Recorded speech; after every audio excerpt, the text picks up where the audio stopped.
Okay, let's go ahead and call to order the September 12th, 2017 regular meeting of the Waxhaw Board of Commissioners. At this time, if you would all please rise and join us in the Pledge of Allegiance. I pledge allegiance to the flag of the United States of America and to the republic for which it stands, one nation, under God, indivisible, with liberty and justice for all. Please remain standing for a moment of silence. Thank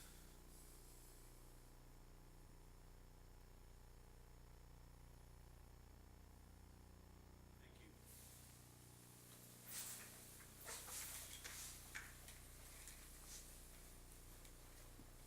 All right, I have not received any changes to the agenda. Does anybody have any? If not, I'll take a motion to adopt the agenda as presented.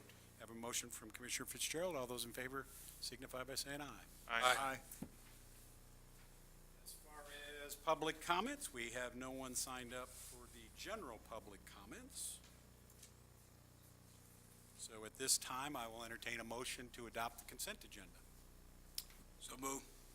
We have a motion from Commissioner Warner to adopt the consent agenda. All those in favor signify by saying aye. Aye. Okay, next up, some recognition.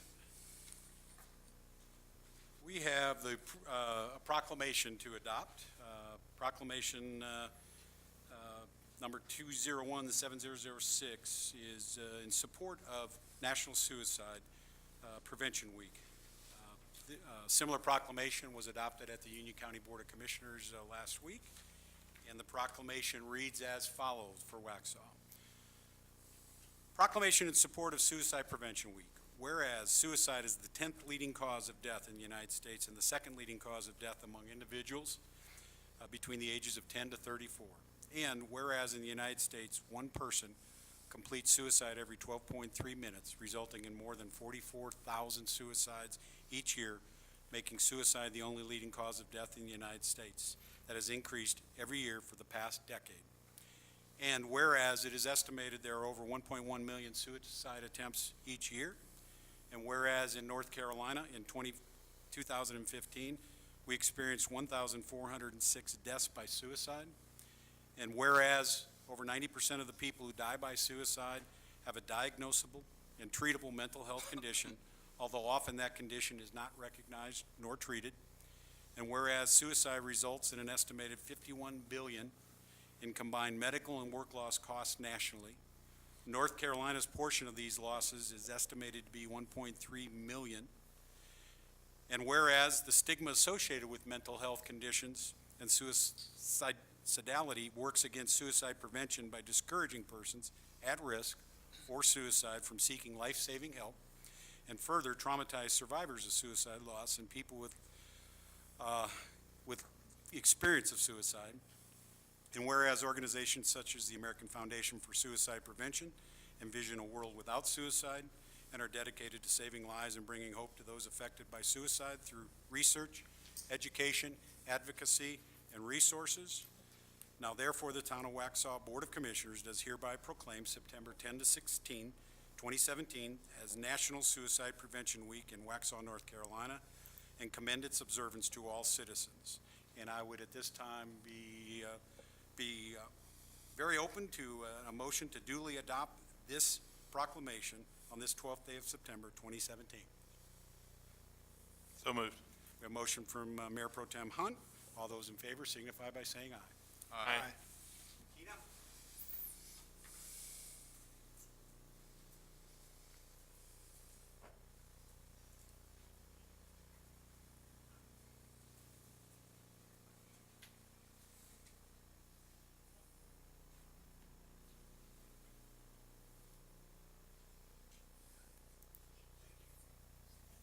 Thank you.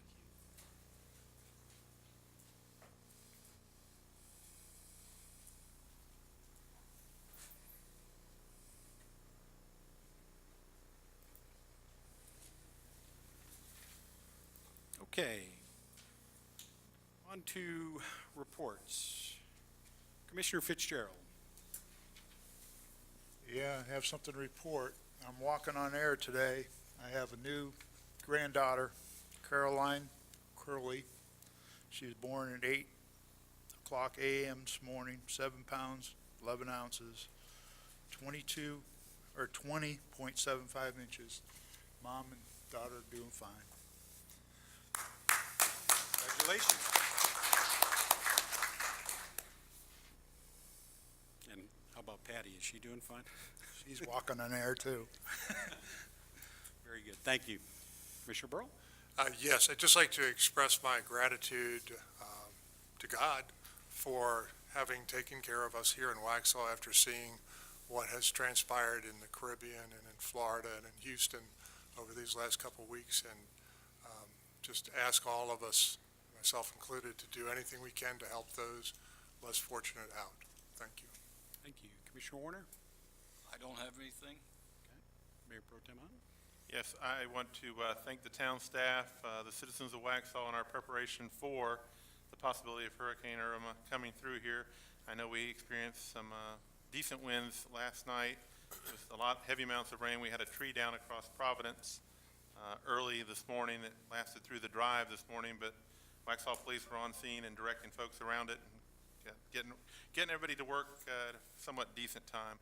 But again, thanks everybody for coming together as we are one Waxhaw. Thank you.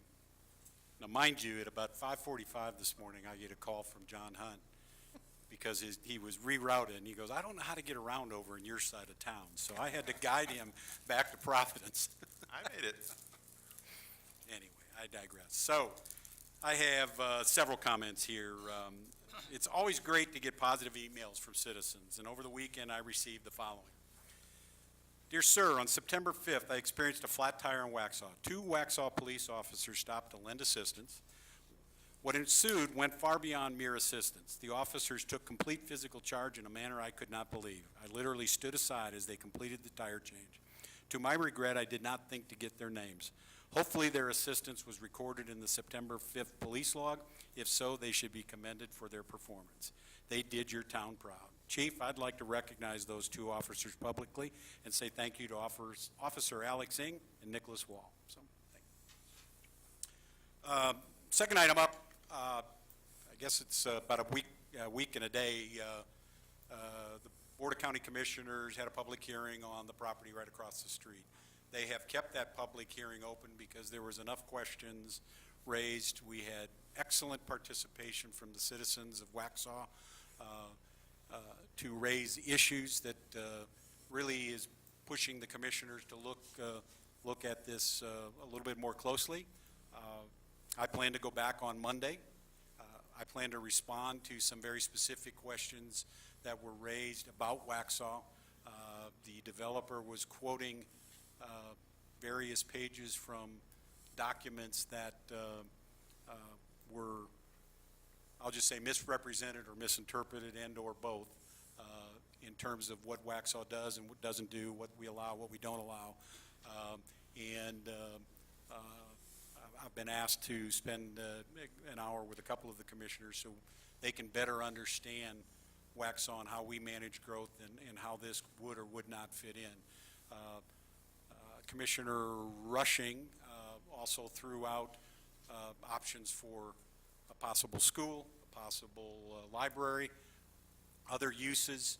So they're very open to the uses. I did not hear at this point in time any resolution to the discount club store, and manager Brian Matthews was very clear. That's a very specific use in Union County, 75,000 square feet, and that's still on the map, 25 feet from 15 houses, and plan to go back and talk about that. But that's where that is, and we're still engaged in the process. Also want to say kudos to our communications team with the cancellation of our 9/11 remembrance necessitated by the storm. I thought our staff did a marvelous job of creating a remembrance video. If you have not seen it, I encourage you to go out to the website and take a look at it. It's 50 seconds and it very poignant. Along with that, they've released the 4th edition of the digital newsletter called The Happenings. They released that last week.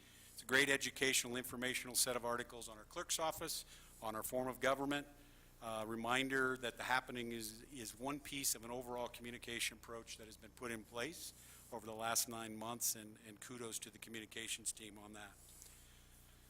I want to thank the citizens who took the time to share their input with NCDOT on the transportation improvements for our region. Out of 91 comments received by NCDOT, 61 were from Waxhaw and about Highway 16, and all of them supported the effort. All of them wanted it done yesterday. NCDOT hasn't figured out how to do that overnight, but they were very, very pleased that Waxhaw participated in that. And that plan will be voted on next week, and Commissioner Warner will be representing us there for the vote, representing Waxhaw. Deadline to register to vote in North Carolina for our municipal election in Union County is Friday, October 13th. If any of you out there watching or in the audience here have not registered to vote, please contact the County Board of Elections for more details. Okay, this is one that, well, I'll just go through it. Happenings also highlighted in there an infographic on information request or public records request. As a board, we put very heavy focus on transparency, live streaming, upgrades to the website, communication plan, use of social media, etc.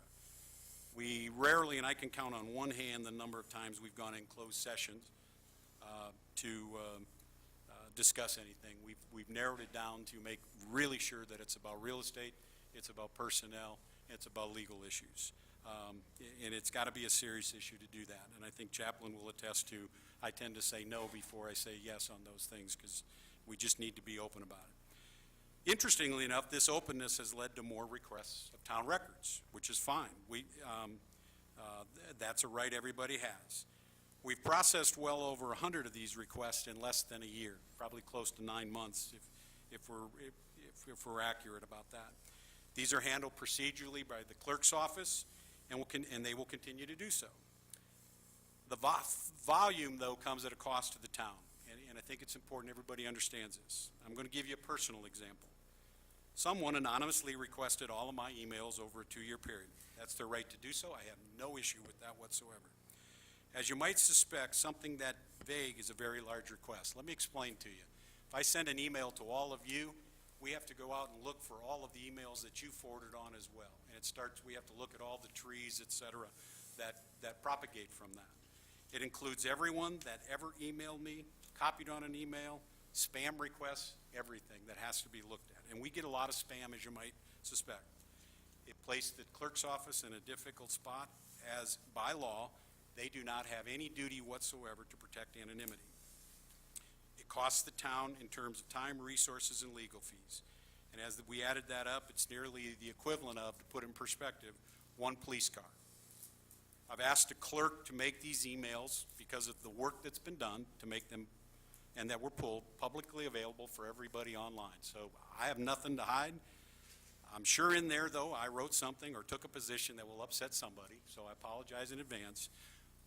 But since they've been pulled, we might as well put them out there and make them available to everybody. We've received some additional requests that are equally large. Given the trend, I've asked our town manager to look into a process where we have resources and process and the attorney in place to look at all of our available emails as we produce them and develop a means to make them available within a reasonable amount of time, continuously.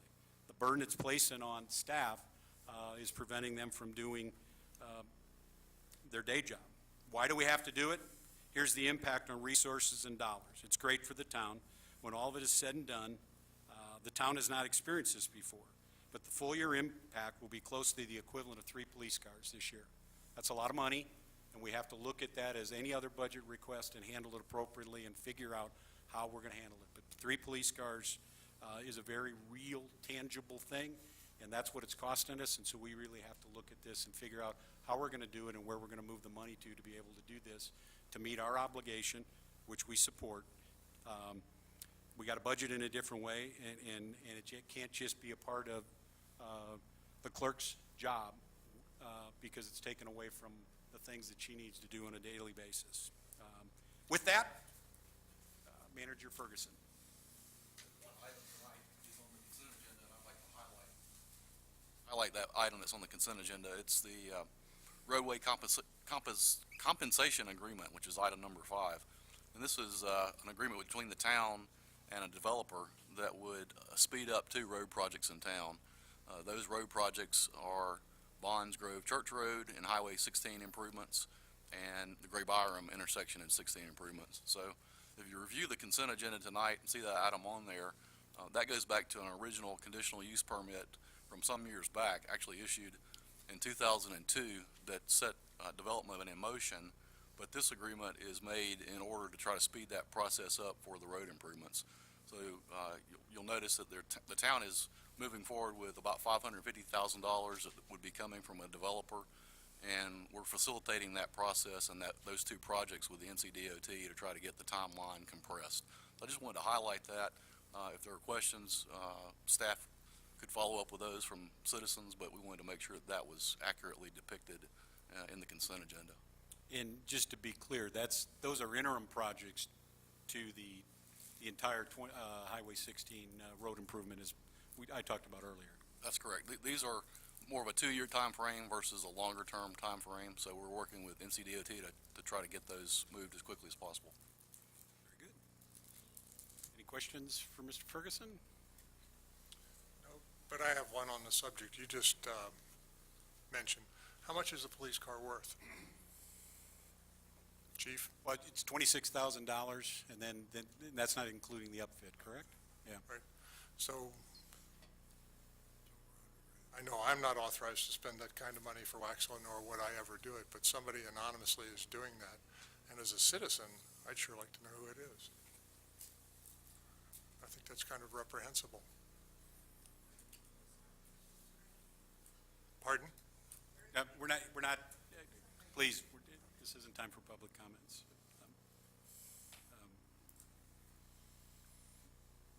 Okay, any other comments from the board?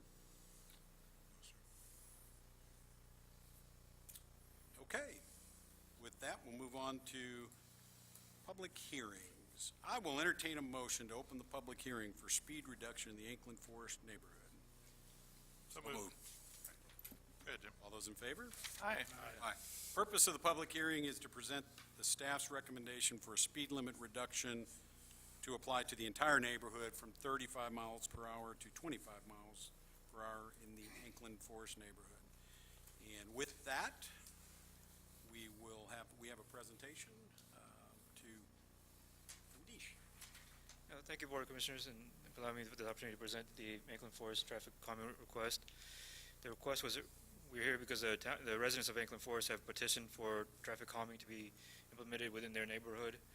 As this is a public hearing, is to get their feedback on this process and present the next step in the process. The Waxhaw has adopted traffic calming policy. This policy is a means for the local residents to report traffic issues in their neighborhood, request recommendations for their traffic, and for the town to address them. What you see is the steps identified in the process, in the policy, for implementing traffic calming. The step 1 was initiated by the town, by the residents of Ankling Forest.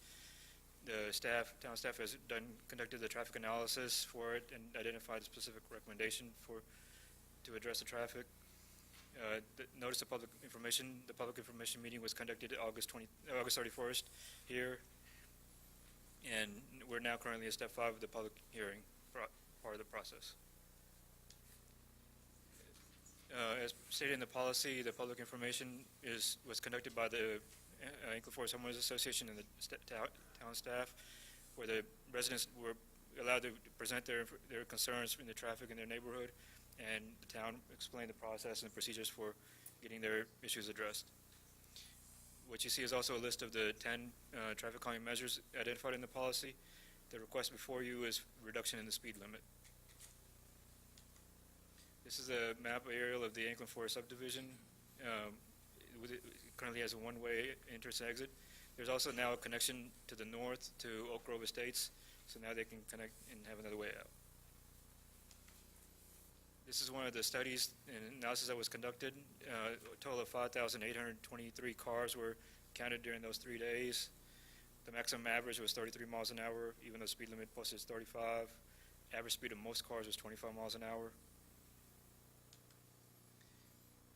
107 residents within this neighborhood did sign the petition. This accounts for the 2/3 of the neighborhood. 37% didn't respond at all.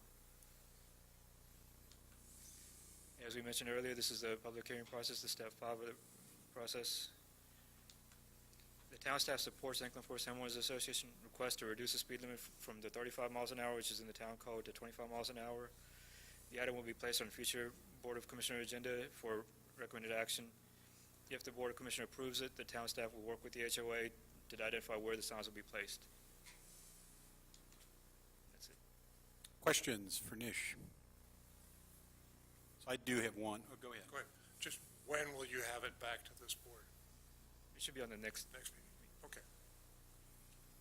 So in your last slide, item 3, work with the HOA representatives regarding sign placement. Do we make a initial suggestion as to placement? And I'm only asking because I live in a neighborhood where they left it up to us. Was not the best move. And I'm just, I'd like some, I'd feel more comfortable that if we took an official position as to where it makes sense to logically put speed limit signs. If it's standard signs, we're the ones who will be placing those signs, so it'll be up to us, and we'll be working with the homeowners association. If they're decorative signs, the sign will be placed. No, I mean just the location of them. Yeah. Okay. Police have the answer. Yeah, we'll be working on them. Okay. It's not up to the HOA? No. Okay. Good. Just wanted to clarify that. Any other questions? I'd just like to make a comment. I mean, Anklin Forest is, people park on the streets. I mean, to go 35 miles an hour is just outrageous. So, I mean, should we get a real speedster that gives the police something more to enforce? Is that the Yes. motivation behind all this? Yes, sir. Okay, that's all I have. We do have one person signed up for public comment on this, Brenda McMillan.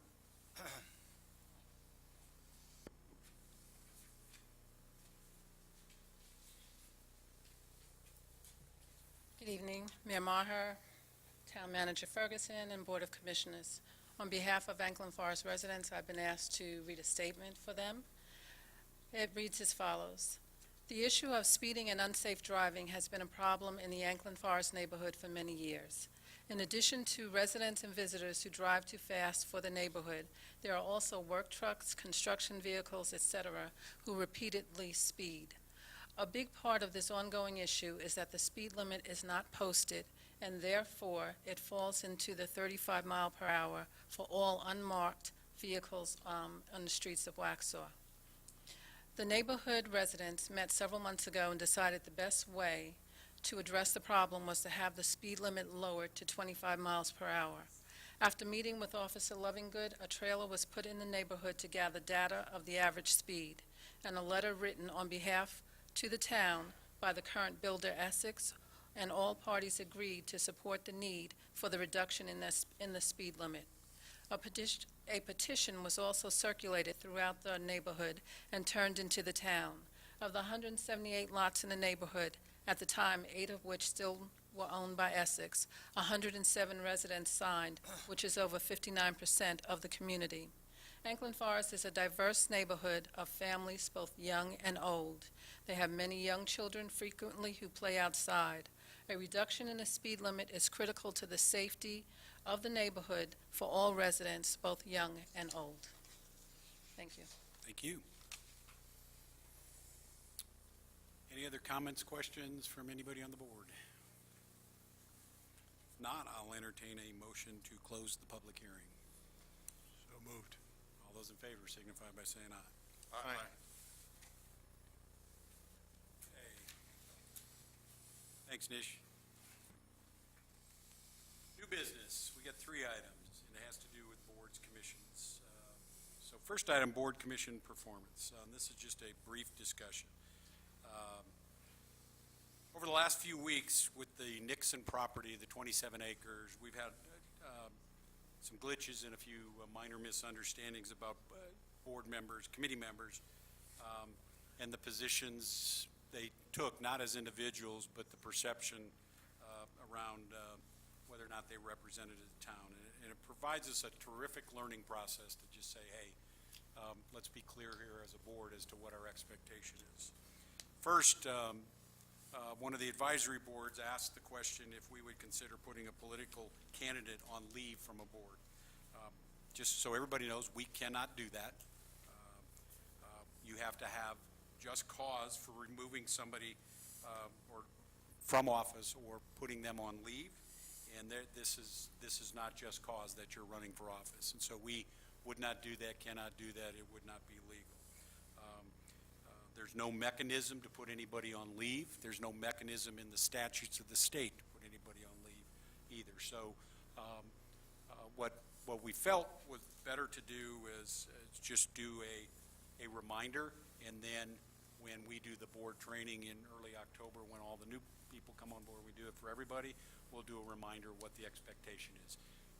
We probably should have done this earlier, going into the election cycle, but Commissioner Hunt, I know you did some work on this, so why don't you take a stab? Yes, sir, thank you. So I've said it many times before, as you look at this board who's sitting here this evening, the majority of this board, all of these gentlemen, myself included, have served on boards for the town, and I strongly believe in the roles that those boards play. I think we've all chaired the board at one point or another that we were members of also. We have many committees that take many forms, have different names, and have been given a variety of responsibilities. And these groups have been given a range of tasks from simply studying issues to make recommendations, and in some instances have authority to take action on specific matters as provided by North Carolina general statutes. As a reminder, though, none of our boards or committees have been given the authority by our town board to represent the town. We ask each individual committee member to be careful to avoid behaving in ways that create a perception that they are either acting as part of the town or suggest that they are acting upon the will of the majority of this town board. And again, like I said, I can't stress enough the importance of these boards and the role they play, but just as a reminder that that's what, through our code of ethics, that we all would expect to happen. So everybody comfortable with that? Okay, we can move on to the next one, because this was just a discussion. Okay, second item, appointments to Waxhaw volunteer boards and commissions. So at the previous at the last work session, we were presented with a slate of candidates to the terms that were opening up on the board, on the various boards. One exception has happened since then. While we have a slate of recommended candidates for 15 membership seats, however, since then, a recommendation of one candidate who was recommended for the planning board, he has withdrawn his application, and he has withdrawn he's resigned from the commission, Art O'Donnell. We saw that earlier in the consent agenda. So at this time, I would entertain a motion to approve, if we're in agreement on this, to approve the recommended slate of candidates for appointments to the ABC Board of Adjustments, Historic Preservation, the OAB, the Planning Board, and the Parks, Culture, and Recreation as presented by the OAB during the work session of 8/22/2017, and contained with the appointment recommendation form, with the exception of the recommendation to reappoint Mr. O'Donnell to the Planning Board, as he has since withdrawn his application. So moved. So we have a motion. Do we need further discussion? We discussed it at the work session, but any further discussion warranted? So if not, all those in favor signify by saying aye. Aye. Ayes have it. Item number 3, the appointment of alternate planning board member to regular membership of the planning board, and direct the OAB to provide a recommendation for an alternate member of the planning board. There currently exists a vacancy, as we said, on the planning board, now that we approved the consent agenda. And this regular member seat has a term that ends on September 30th, 2017. Since Mr. O'Donnell has withdrawn his application for reappointment and the OAB had recommended for reappointment, this same regular seat on the planning board will be vacant as of October 1st. So I will entertain a motion to, let me go further. It's been a practice in the past that alternate members of the board are promoted to regular seats. When such seats become available, this practice allows a smooth transition, as the alternate members have received experience by attending the meetings as a spectator and, when necessary, a participant. So at this time, I would entertain a motion to, and I don't have the name of the individual. Was it Phil Stein? Phil Steins, yes. Motion to appoint Phil Steins to the planning board as regular member to fill the unexpired term ending September 30th, 2017. So moved. All those in favor signify by saying aye. Aye. I would entertain a motion to appoint Phil Stein as a regular member of the planning board for the 3-year term beginning October 1st, 2017 and ending September 30th, 2020. So moved. All those in favor signify by saying aye. Aye. And I would entertain a motion to direct the Organizational Advisory Board to forward a recommendation for appointment to the vacant alternate member seat on the planning board by November 2017. So moved. All those in favor signify by saying aye. Aye. Okay. That concludes the regular agenda. We have a legal issue to discuss in closed session, so I will entertain a motion to go into closed session. So moved. All those in favor signify by saying aye. Aye.